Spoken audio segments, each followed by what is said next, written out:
Welcome back ख़वातीन और हज़रात। और इस वक्त हम बात करेंगे, आप सब ने सुना हमज़ा शहबाज़ के हवाले से और उनको जिस तरह आला अदलिया ने उनके हवाले से फ़ैसला सुनाया है और अब वो वज़ीर आला के ओहदे पर नहीं हैं और इस हवाले से बात करने के लिए हमने रब्ता किया है इस वक्त मिर्ज़ा इश्तियाक बेग साहब से, जो कि प्रेसिडेंट बिज़नेस फोरम PMLN हैं, member economic advisory council PMLN हैं। अस्सलाम वालेकुम। अस्सलाम वालेकुम नसरत, कैसे हैं सर? आप ठीक ठाक हैं? आई एम फाइन जी। जी मिर्ज़ा इश्तियाक साहब, इस वक्त जो सूरत हाल है जो हमज़ा शहबाज़ के हवाले से सामने आई है, इस पे आप क्या कहते हैं? नुसरत देखिए, अभी कुछ दिन पहले, थोड़ी देर पहले ही मेरी पंजाब में बात हुई है राना मजूद साहब से, जो माशाल्लाह वेरी एक्टिव हैं, और उन्होंने ये बताया है कि कोई परेशानी की हमें बात ही नहीं है। कल जो हाई कोर्ट का फैसला आया है उसके बाद आज दोबारा इस पर वो हो रहा है, वहां पे रिकाउंटिंग या दोबारा इंतखाब हो रहा है, और टोटल अरकान जो हैं वो 346 है, जिसमें हमारे पास जो इत्तेहादी है हुकूमत के वो 176 हैं, जबकि इस वक्त अगर आप PTI को और Q को भी मिलाते हैं दोनों को तो 168 उनके हैं। अच्छा। तो हमें इजीली आप देखेंगे कुछ घंटे के बाद कोई 8 से 10 हम ज्यादा हैं तादाद में। तो PTI की यही वजह है कि जब कल शुरू में तो वो बहुत खुश हुए जब हाई कोर्ट का ये फैसला आया और बड़ी उन्होंने खुशियां मनाई, मगर थोड़ी देर बाद जब उन्होंने अपनी काउंटिंग की तो उनको एहसास हुआ कि हुकूमती इत्तेहाद जो है उनके तकरीबन 10 वोट, 8 से 10 वोट ज्यादा है उनके पास। तो आज आपने देखा है कि वो दोबारा अब सुप्रीम कोर्ट चले गए हैं कि किसी तरीके से इसको आज जो इंतखाब होना है वहां पे उसको डिले कराया जाए, जबकि शुरू के अंदर उन्होंने बड़ी खुशियां मनाई थी।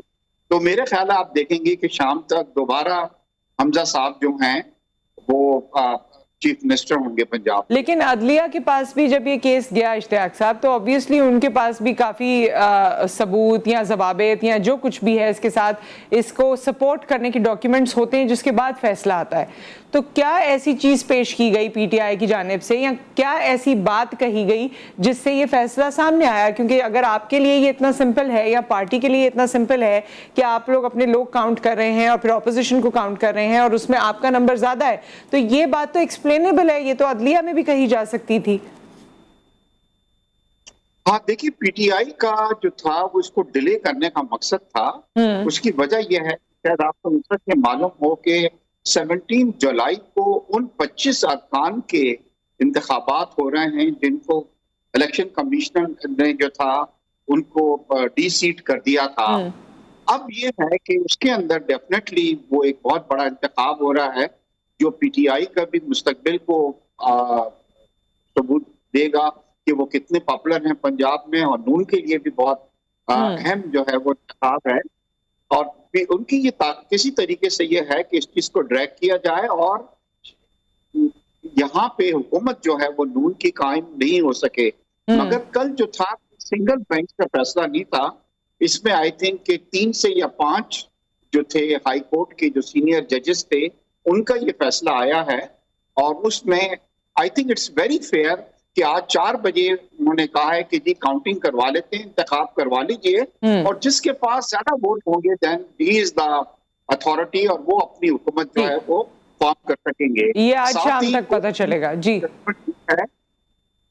जी जी, ने ये भी जजमेंट दी है कि इस तमाम अरसे में जब तक हमजा साहब जो थे वो चीफ मिनिस्टर थे, उन्होंने जो भी अहकाम जारी किए हैं उनको उन्होंने वैलिडेट किया है कोर्ट ने।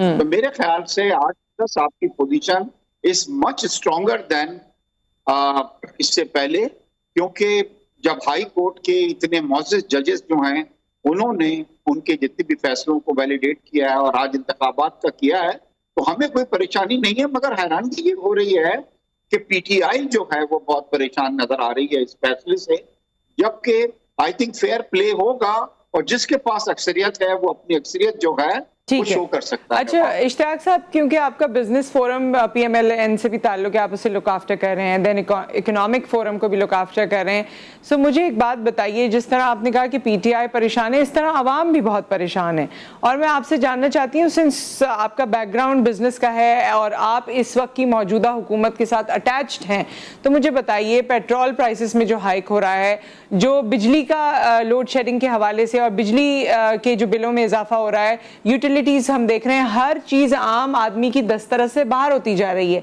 इसके हवाले से क्योंकि आप मौजूदा हुकूमत को भी रिप्रेजेंट कर रहे हैं और आप खुसूसी तौर पे उनके बिजनेस फोरम को रिप्रेजेंट कर रहे हैं, तो बिजनेस कैसे चलेगा, इकोनॉमी कैसे बेहतर होगी, लोगों की जिंदगियां कैसे चल पाएंगी जब इस सेटअप में, क्योंकि इस सेटअप का तो दारो मदार ही इस बात पे था कि महंगाई बहुत है और आम आदमी की जिंदगी मुश्किल में है, तो फिर इक्तदार में आने के बाद ये पलटा क्यों खा गई तमाम बातें?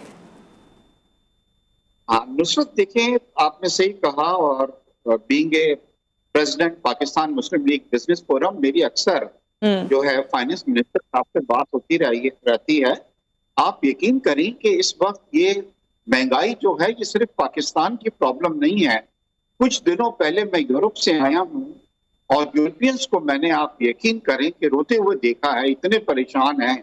आज सुबह की ये न्यूज है कि दुबई में जो कि ऑयल प्रोड्यूस करता है, वहां पे इसके प्राइस जो थे बढ़ा दिए गए, और आपको हैरानगी होगी कि अंदर प्राइसेस जो हैं वो हमसे ज्यादा हैं पेट्रोल के प्राइस या पेट्रोलियम प्रोडक्ट के। देखिए, इस वक्त प्रॉब्लम आ रही है बिकॉज ऑफ द रशिया और यूक्रेन की जो वार हुई है।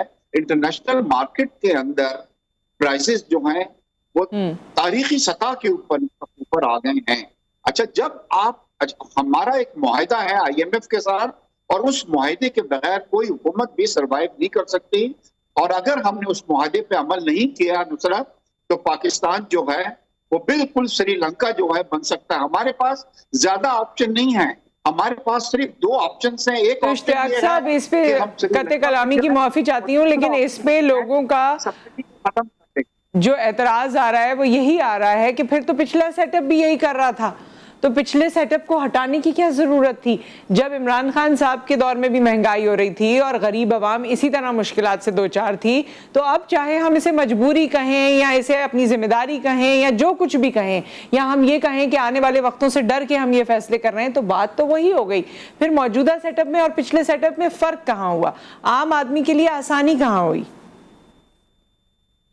देखिए, इसमें बहुत बड़ा फर्क है हमारी हुकूमत PTI में और PTI में। देखिए, जो सबसे बड़ी वो गलती कर रहे थे, जो हमें बैंक करप्सी की तरफ ले जा रहे थे, उन्होंने सब्सिडी दे रखी थी ऑयल प्राइसेस पे। उनकी हुकूमत में इतनी हिम्मत नहीं थी कि वो सब्सिडी को खत्म करते, जिसकी वजह से IMF का जो हमारा मुआहिदा था वो जेपटाइज हो गया था। अब ये अच्छी न्यूज कुछ दिनों पहले हमने सुनी है कि वो मुआहिदा जो है दोबारा जो है बहाल हो गया है। और देखिए, कोई दुकानदार भी अपनी कीमत खरीद से कम पे अगर कोई चीज बेचता है नुसरत, तो वो दुकान कुछ दिनों में बंद हो जाएगी।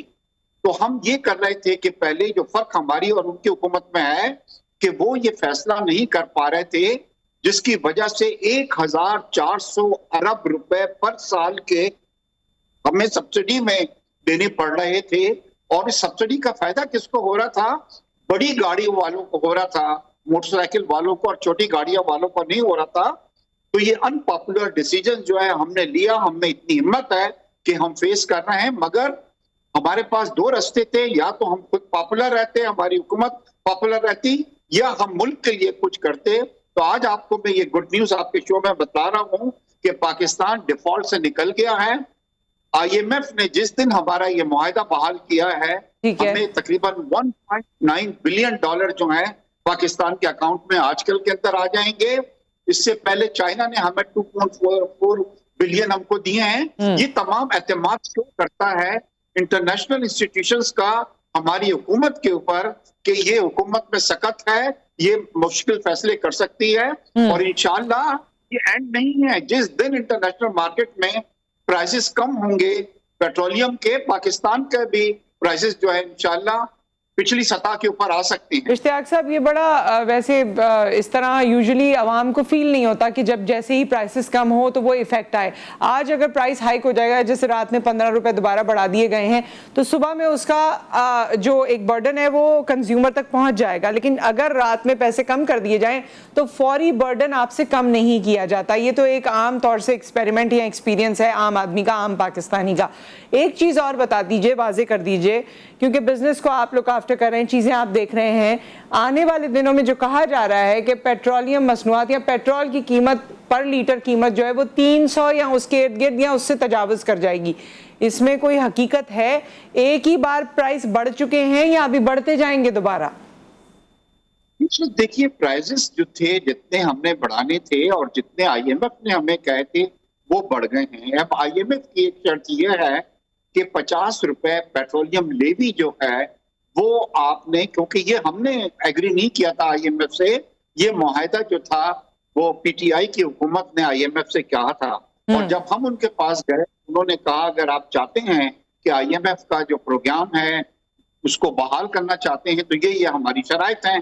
तो मेरे ख्याल है हमने उनसे ये कहा कि जी एक वक्त के अंदर 50 रुपए हम इंक्रीज फर्दर नहीं कर सकते, तो उन्होंने हमें एक किस्म का ये कंसेशन दिया है, ये फैसिलिटी दी है कि ओवर ए पीरियड हम इसको 10-10 रुपए करके बढ़ाएंगे। मगर इसके अंदर एक गुड न्यूज ये होगी कि अगर इंटरनेशनल मार्केट के अंदर पेट्रोलियम के प्राइसेस कम हो जाते हैं तो फिर हम इसको एडजस्ट कर लेंगे, यानी कि इसको हम पास ऑन नहीं करेंगे कंज्यूमर के लिए।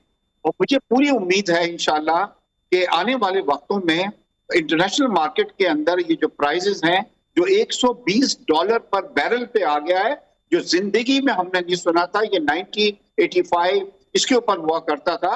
तो जिस दिन इसमें कमी आई तो हम सबके सामने है।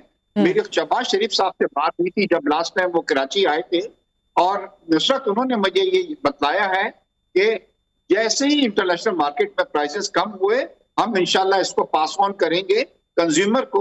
देखिए, सबने कुर्बानी देनी है। अगर हम ये सोचें कि इस वक्त पूरी दुनिया क्राइसिस से गुजर रही है और हम जो है अपना बेल्ट टाइट नहीं करें और कुर्बानी अपने नहीं दें हम इसके अंदर और सब चीजें सही हो जाएंगी, तो ये गलत है। ये कुछ महीने हैं, अगर हम इस कुछ महीनों में कुर्बानी देते हैं तो पाकिस्तान, एक सबसे बड़ी चीज ये हुई है कि डिफॉल्ट होने से बच गया है और अब अच्छे दिन हमारे जो हैं वो शुरू हो गए हैं।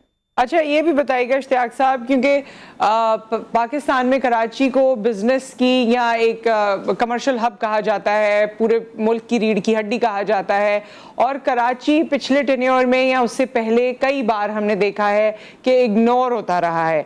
क्या इस मौजूदा सेटअप में, क्योंकि 18वीं तरमीम के बाद सूबों के पास जो इख्तियारात हैं उसके तहत बहुत से ऐसे मामलात हैं जिसमें फेडरल बीच में इंटरफेयर कर नहीं सकता, लेकिन फेडरल की इंटरफेरेंस काफ़ी बार आवाम को ऐसा महसूस होता है या कराची के रहायशियों को महसूस होता है कि फेडरल की इंटरफेरेंस होनी चाहिए सो दैट हमारे मामलात को देखा जाए। इंफ्रास्ट्रक्चर हमारा आपके सामने है, आप खुद भी कराची आए हैं, आप देख रहे हैं यहाँ पर किस तरह से चीज़ें डिटोरिएशन का शिकार हो रही हैं।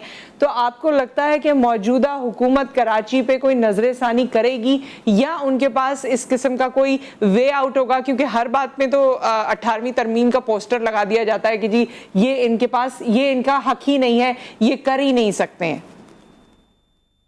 नुसरत, आपने बड़ा अच्छा सवाल किया। मैं सिर्फ आपको एक चीज बताना चाहता हूं कि प्राइम मिनिस्टर साहब कराची कई बार आ चुके हैं, प्राइम मिनिस्टर बनने से पहले भी जी, और आप यकीन करें, ये मैं कोई सियासी बयान नहीं दे रहा हूं। He has a soft corner for Karachi. मैं रिपीट करूंगा अपने अल्फाज की, he has a soft corner for Karachi. और उन्होंने एक से ज्यादा बार मेरे घर के ऊपर डिनर था, उसमें कराची के काफी मोअज़्ज़िज़ीन थे, उनको यकीन दिलाया कि मैं कराची को लाहौर की तरह तरक्की दूंगा। लास्ट टाइम भी जब वो आए तो कराची के लिए, आज आपको मैं 2 ब्रेकिंग न्यूज दे रहा हूं कि उन्होंने सऊदीया से बात की है जो कि $1 बिलियन हमें कराची में डिसैलिनेशन प्लांट लगाने के लिए देने को तैयार हो गया है। और अगर ये डिसैलिनेशन प्लांट लगता है तो कराची की काफी हद तक पानी की जो है वो कम हो जाएगी। एक और ब्रेकिंग न्यूज मैं आपको देना चाहता हूं कि शहबाज शरीफ साहब ने कराची से इलेक्शन लड़ने का फैसला किया है। ओके। और कराची में बल्दिया के इलाके से वो इलेक्शन लड़ेंगे। और सबसे बड़ी चीज ये है कि उन्होंने कहा है कि मैं कराची की सीट को रिटेन रखूंगा, यानी कि अगर मैं 2 जगह से कामयाब होता हूं तो मैं प्रेफर करूंगा कि कराची को, जब उनका एक ताल्लुक होगा, ये मैसेज देना चाहते हैं कि कराची कितना इंपॉर्टेंट है उनके लिए ठीक और है कराची के लोग कितने इंपॉर्टेंट हैं, तो डेफिनेटली कराची में डेवलपमेंट आएगी। जी। और उसके लिए हम सूबाई हुकूमत पे डिपेंड नहीं करेंगे, बल्कि कुछ इस तरह के प्रोजेक्ट्स इनिशिएट किए जाएंगे जो डायरेक्ट जो है सेंटर जो है वो यहाँ पे इन्वेस्टमेंट करेगा। कराची में ये ग्रीन लाइन सर्विस है, ये भी ठीक है इश्तियाक साहब, हम इसको कंटिन्यू करते हैं। एक ब्रेक यहाँ पर आ गया, ब्रेक के बाद हम हाजिर होते हैं और दोबारा इसको कंटिन्यू करते हैं। स्टे विद अस।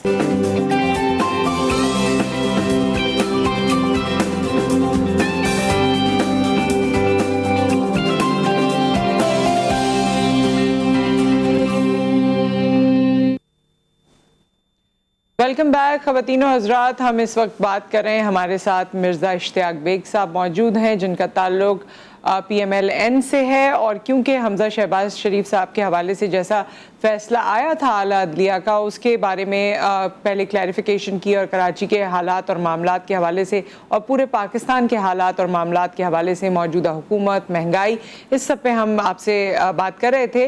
मिर्ज़ा साहब, अब मैं चाहती हूँ कि आप ये भी बताइए, जो लोड शेडिंग के मामलात हैं, एक ज़माना वो था जब हमने देखा कि एज़ वज़ीर आला शहबाज शरीफ साहब ने प्रेसिडेंट कायम की थी कि जहाँ भी जो भी काम वो करते थे, चाहे वो डेंगू से लड़ाई हो, चाहे वो लोड शेडिंग के मामलात हों, चाहे वो दीगर और चीज़ें हों, उसमें शहबाज शरीफ साहब ने ये एक प्रेसिडेंट, जिस तरह मैंने कहा, कायम कर चुके हैं। वो एक एग्जाम्पल सेट कर चुके हैं कि जब वो कोई बेड़ा उठाते हैं तो वो काम करके दिखाते हैं। एज CM पंजाब उन्होंने ये सब कुछ किया था, लेकिन जब से वो प्राइम मिनिस्टर का ऑफिस उन्होंने संभाला है, उसके बाद से अवाम थोड़े से दुखी हैं। वो जज्बा, वो एक्टिविटी या वो नताइज नहीं आ रहे हैं। फिर कराची में लोड शेडिंग आपके सामने है, पूरे पाकिस्तान में लोड शेडिंग से लोग बुरा हाल है, परेशान है। इसमें बीच में एक दफ़ा स्टेटमेंट भी आया था शहबाज शरीफ साहब का, और उन्होंने कहा था कि लोड शेडिंग को कंट्रोल किया जाएगा, लेकिन कंट्रोल नहीं किया जा रहा। इस पे आपका क्या स्टांस है? नुसरत, आप यकीन करें कि शहबाज शरीफ साहब रादर दैन कि वो सुबह से लेकर शाम तक लोगों को बुरा भला कहें, अपोजिशन को कि मैं जेलें भर दूंगा और मैं AC उतरवा लूंगा और मैं मुकदमे कायम करूंगा, वो कंसंट्रेट कर रहे हैं अपने कामों पे। हमें जो प्रॉब्लम आ रही है इस पर लोड शेडिंग की, लास्ट टाइम जब हुकूमत को भेजा गया था नून की, तो 12,000 मेगावाट्स जो थे बिजली के नए कारखाने लगे थे। हमें जो अफसोस के साथ कहना पड़ता है कि ये 3.5-4 साल के अंदर इमरान खान साहब की हुकूमत ने एक कारखाना नहीं लगाया। अब हुआ यह कि इस तमाम अरसे में हमारी कंजम्पशन बढ़ गई है, हमारी फूड की कंजम्पशन बढ़ गई, क्योंकि आबादी जब बढ़ती है तो हर चीज की कंजम्पशन बढ़ जाती है। हमने जब नहीं किया, एक तो शॉर्टफॉल यहाँ आ गया, दूसरा ये था कि हम ये करते थे इसको खत्म करने के लिए कि कतर वगैरह से हम जो था LPG इंपोर्ट कर लिया करते थे, मगर अब वो ये है कि पूरी दुनिया में जब शॉर्टफॉल आया तो सब ने उसको बुक करा लिया और पाकिस्तान को इंटरनेशनल मार्केट के अंदर महंगे प्राइस के ऊपर भी कोई गैस जो है वो सप्लाई करने को तैयार नहीं है, जो पहले हमारे पास कतर से हमको मिल जाया करती थी। बट कल मेरी जब बात हुई है तो उम्मीद है कि इंशाल्लाह 1 हफ्ते या 10 दिन में एक हमारा शिप जो है कतर से यहाँ पे आ रहा है। ठीक है। और जब वो आता है उससे हमारी ये जो लोड शेडिंग की जो काफी दौरानिया बढ़ गया है, इसके अंदर आप कमी इंशाल्लाह डेफिनेटली देखेंगे, और ये बड़ी सम चीज है, होनी चाहिए। दूसरी तरफ ब्रेक पे जाने से पहले मैं आपको बता रहा था कि जरा आप मवाजना कीजिए कि नून की हुकूमत ने कराची को जो ये मंसूबा ग्रीन लाइन ट्रांसपोर्ट का मंसूबा है, ये नून की हुकूमत का था, नवाज शरीफ साहब का तोहफा था कराची के लिए।